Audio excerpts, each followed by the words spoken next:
Ouais, bonjour les gens et bienvenue sur Régénérateur. Eh, ça va, tranquille, vous avez passé de bonnes vacances, vous vous êtes fait dorer le kebab, tranquille, en mode posé.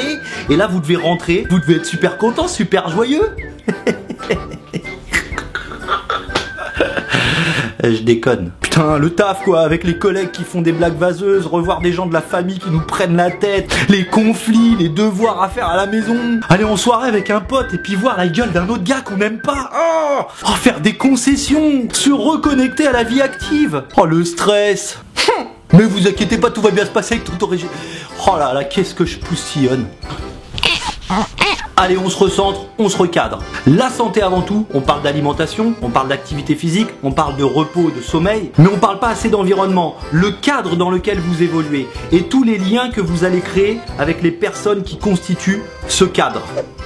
Et bien sûr, tout va se jouer à votre qualité de communicant. Est-ce que vous avez de bonnes relations avec les gens? Est-ce que vous savez vous exprimer? Est-ce que vous savez les écouter? Et est-ce que vous savez créer du lien?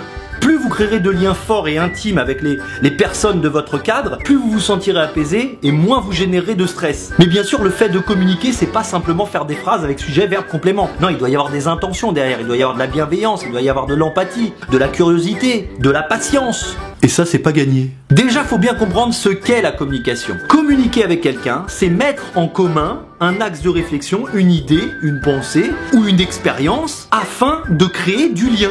À ne pas confondre bien sûr avec toute autre forme de communication, notamment le débat. Le débat, en fait, tu vas t'efforcer de trouver l'énergie en toi, les compétences et les argumentaires pour prouver à une personne qu'elle a tort ou que toi t'as raison. Donc la différence entre la communication et le débat, c'est qu'il y en a un qui unit et l'autre qui divise. Après, éclate-toi, si t'as envie de débattre constamment et de prouver aux gens que c'est des connards.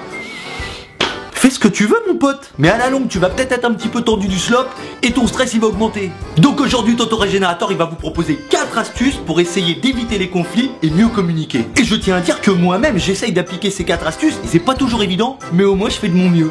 Première chose à faire tout de suite direct comme ça, paf, c'est de repérer et d'éviter les antagonistes violents, vulgaires, rageux, qui sont toujours négatifs et qui adorent te tirer vers le bas. Démerde-toi déjà pour que dans ton cadre, il y ait pas mal d'éléments qui veulent communiquer, qui veulent créer du lien. Une fois que vous avez sorti là les personnes les plus nuisibles de votre cadre, vous pouvez entamer la deuxième chose. C'est de régler vos petits problèmes de voisinage. Alors c'est une métaphore, c'est toutes les personnes qui sont proches de vous, qui sont à votre proximité, directe et régulière. Voisins, patrons, famille, meufs, potes, animaux domestiques, concierges.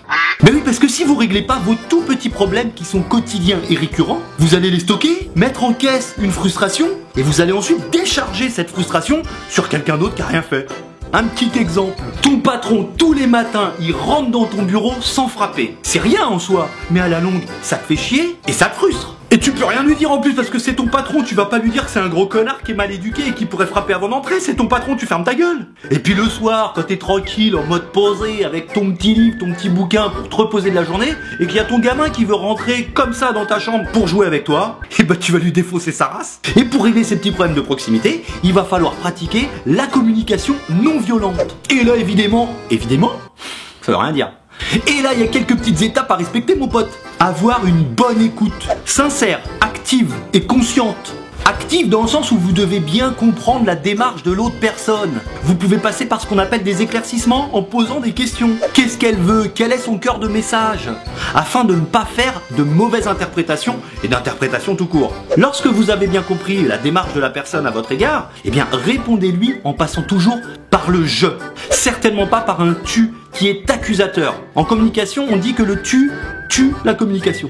Évitez les tu es, tu devrais, t'as pas compris, t'aurais pu, tu dois. Et passez bien entendu par vos émotions et votre ressenti. Je pense que, j'ai le sentiment de, à mon avis, je ressens, j'ai l'impression. Après avoir écouté, compris et expliqué vos ressentis par rapport à la situation, demandez à la personne quels sont ses besoins. Et une fois que vous avez bien compris tout ça, faites une proposition, passez un accord qui correspond aux deux, qui crée du lien, qui emmerde personne. Cette façon de nous exprimer, qui paraît peut-être un petit peu chiante au début parce qu'on n'a pas l'habitude, va vous permettre de travailler ce qu'on appelle en communication l'assertivité. C'est le fait de C'est le fait de s'affirmer sans se confronter, sans combattre, sans s'opposer et sans se diviser. Voilà pour la communication non violente. À vous de vous exercer maintenant. Et puis la petite cerise sur le kebab, pour éviter les conflits et gagner en bonne communication, pratiquez la pensée positive. Ça, j'ai déjà fait une vidéo là-dessus. Regardez, elle est là. Allez-y. Elle est courte, efficace. Elle a la patate. Voilà, faites-vous plaisir, donnez-vous du rêve. Un petit pouce vers le haut, ça fait toujours zizir parce que si j'ai pas de pouce vers le haut, eh bien Google ne référence pas bien mes vidéos et personne les voit. C'est quand même con. Commentez, partagez, amusez-vous, mettez-vous. Prenez soin de vous.